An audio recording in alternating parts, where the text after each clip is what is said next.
વડોદરાનું ઉડેરા તળાવ ફાટ્યું છે। ઉડેરા તળાવ ફાટતા રસ્તા પર પાણી ભરાયા છે। ઉડેરાથી કોયલી અને બાજવા રણોલી તરફનો રસ્તો બંધ થયો। છેલ્લા 3 દિવસથી રસ્તા પર કમર સુધીના પાણી ભરાયેલા છે। આ માનવ સર્જિત પૂર હોવાનો સ્થાનિકોએ આરોપ લગાવ્યો છે। ફર્ટિલાઇઝર અને IOCL છોડેલા પાણીના કારણે પૂરની સ્થિતિ જોવા મળી છે। આપ દ્રશ્યો જુઓ, તળાવ ફાટતા આસપાસના વિસ્તારમાં પાણી ઘૂસી ગયું છે। માનવ સર્જિત પૂર હોવાનો સ્થાનિકોનો આરોપ છે। ત્યારે ઉડેરા તળાવ ફાટતા સ્થાનિકોમાં રોષ જોવા મળી રહ્યું છે। કમર સુધીનું પાણી ભરાઈ ગયું છે આસપાસના વિસ્તારમાં। આ એક્સક્લુસિવ દ્રશ્યો ઝી 24 કલાક આપને બતાવી રહ્યું છે। વડોદરામાં આજે વરસાદ થયો, જેના કારણે તળાવ ફાટ્યું અને ત્યારબાદની આ પરિસ્થિતિ છે। અડધા વાહન ડૂબી જાય તેવા દ્રશ્યો, લોકો ફસાયા હતા, વાહન ચાલકો અટવાયા હતા। લોકોનો આક્ષેપ છે કે આ માનવ સર્જિત દુર્ઘટના છે। બોટ ચલાવવી પડે તેવી પરિસ્થિતિ સર્જાય છે। ઉડેરાથી કોયલી અને બાજવા રણોલીનો રસ્તો બંધ થયો છે। છેલ્લા 3 દિવસથી રસ્તા પર કમર સુધીના પાણી ભરાયેલા છે। આ માનવ સર્જિત પૂર હોવાનો સ્થાનિકોએ આરોપ લગાવ્યો છે। તો વડોદરાથી સંવાદદાતા રવિ જોડાઈ ચૂક્યા છે। રવિ, લોકોનો આક્ષેપ છે કે આ માનવ સર્જિત દુર્ઘટના છે, તળાવ ફાટ્યું છે, લોકોને ખૂબ હાલાકી પડી રહી છે, વધુ જાણકારી।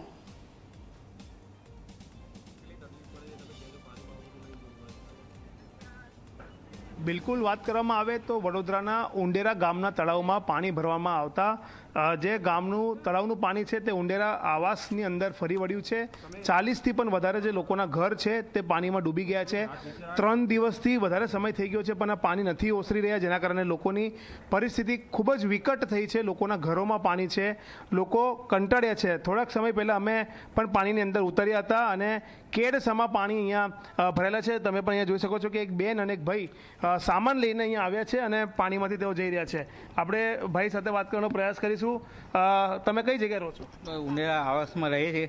એ પાણી ઘૂંટણ સુધી પાણી આવી ગયું છે ને આગળથી કંઈ નિકાલ નહીં થતો, એના લીધે પાણી ભરાઈ ગયું તો આવવા જવાની તકલીફ ને ખાવાની તકલીફ થાય છે। અચ્છા, તો આ સામાન લઈને? હા, સામાન લઈને આવ્યા। શું કહેશો, કેવી ખરાબ પરિસ્થિતિ? બહુ ખરાબ પરિસ્થિતિ। તો ખૂબ ખરાબ પરિસ્થિતિ છે। લોકોને બહુ તકલીફ પડે છે। ખાવાનો ને ફોફા પડે, નાવા ધોવાના, આવવા જવાની બધાની બહુ તકલીફ પડે। તો બધાની તકલીફ પડે છે। હું તમને આ જે દ્રશ્યો છે તે બતાવી રહ્યો છું। ઉંડેરા ગામના કે એક ભાઈ છે ત્યાં ઊભો છે, તેને પણ કમર સુધી પાણી છે। બેન સાથે ફરીથી વાત કરીશું। બેન, કેટલા દિવસથી પાણી છે? ખાસું આજે 4-5 દિવસ થવા આવ્યા। હા, પછી કઈ લગીને પાણી રહીએ સાહેબ। અમે આ બીમાર થઈ ગયા, શરદી ખોસી, કઈ જવાનું અમારે દવાખાને।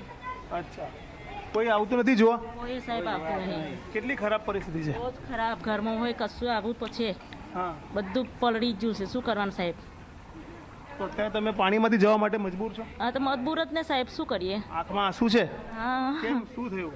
તો તકલીફ હોય ને બીમાર હોય તો શું કરીએ સાહેબ? તો લોકોના આંખમાં આંસુ છે। જે રીતના દ્રશ્યો તમે જોઈ શકો છો કે ઝી 24 કલાકની સાથે વાત કરતા આ બેન એક તો પાણીના કારણે બીમાર થઈ ગયા અને બીમાર થઈ ગયા પછી અત્યારે તેમની આંખમાં આંસુ છે। દુઃખના આંસુ છે કે તંત્ર તેમને જોવા નથી આવી રહ્યું। એક બેન તમને હું સામે બતાવીશ કે જે તમે જોઈ શકો છો કે તેમના પણ કેડસમા પાણી છે અને તે કેડસમા પાણીમાં અહીંયાથી પસાર થઈ રહ્યા છે। એટલે આ જે જગ્યા છે ત્યાં હજુ સુધી તંત્રનું કોઈ અધિકારી પણ નથી પહોંચ્યું કે કોઈ ચૂંટાયેલા પ્રતિનિધિઓ પણ નથી પહોંચ્યા।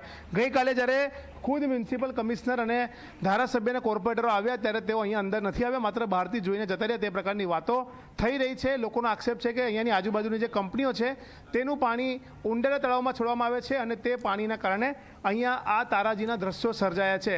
સૌથી મહત્વની બાબત એ છે કે ઝી 24 કલાકની ટીમ ગ્રાઉન્ડ ઝીરો રિપોર્ટ કરી રહી છે, પરંતુ તંત્રના અધિકારીઓ અહીંયા મદદે નથી પહોંચી રહ્યા।